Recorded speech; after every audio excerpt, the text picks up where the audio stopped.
We're talking about before, pension reform is going to be a big deal for Sacramento lawmakers this week. And for more, North Bay Assembly member Michael Allen joins us now. He also serves as the Assembly's assistant majority leader. Good morning, Assembly member. Thank you for joining us this morning. Good morning, Mark. Where do things stand in Sacramento right now?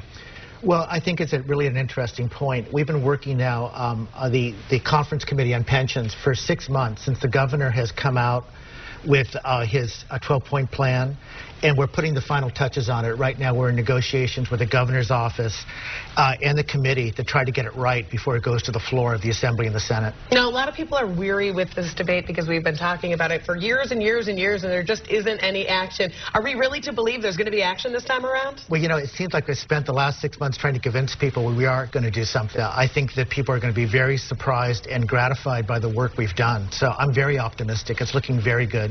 Right now we're down to the details. Your committee is a bipartisan committee. Is there a potential that everything's just going to fall apart? Yeah, the devil's in the details at the very end. I mean, because you know, this is a very controversial issue, obviously. You know, there's always the potential that things can come apart, but the Republicans very early on said they supported the governor's plan. So we feel that there's a very strong chance that they'll recognize that this is actually putting into place what the governor has suggested, and so we do expect some support. Now, there's also some talk about this being kind of a political feather in the cap of people who are trying to push the plan, something that we would need to see before we'd see widespread support for the tax initiative in November.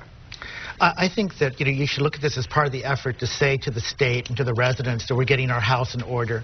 Because when you ask for new tax revenue, people want to say and look at this and say, you know, we're doing what we need to really be stable and have a stable economy. So if you're talking about for the economy, for education, those sort of things, people want to see that that essentially what we're doing is cutting where we can and saving money long term, and having, I guess the catchword would be sustainability, that going forward it works for everyone. Now, we've already seen some big pension reform moves down in San Jose a few months ago. I guess compare the plan that we'd see statewide to what we saw there locally. I think that what you would see is that it's a much more comprehensive plan, because it would include state, county, city, special districts. So it's much more comprehensive, and it would include much greater amounts of public employees in it, and it would be, in my estimation, much more comprehensive. We're talking about, you know, tens of billions of dollars being saved over the next couple of decades. And would that have any effect on what they've already passed down in San Jose and in San Diego as well? No, there's been a lot of fear that somehow we were going to meddle with what the voters have done in those two cities, and no, this is something where rather than trying to do it county or city by city, this would be statewide. You're on a very tight timeline here. I mean, the legislature only has, what, 3 or 4 more weeks. Right. What are the key issues you're focusing in here as you go into the final stretch on this? What are you down to? You know, I think some of the final key issues are trying to figure out the proper approach for the age of when people would be retiring because there's special needs for public safety versus others.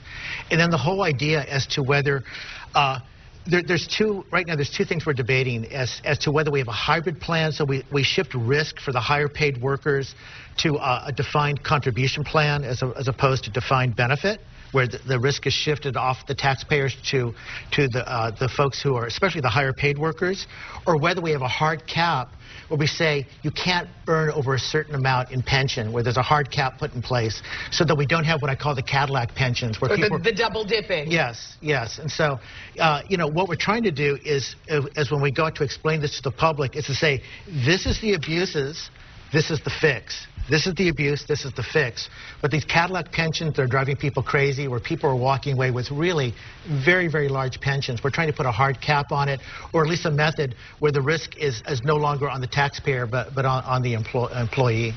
Okay, thank you very much. Assembly member Michael Allen, we'll follow your progress here in the next few weeks. Okay, and I know. See you in the talking to you again. Okay. Yeah. That's right. We'll be following it for you. We'll be right back.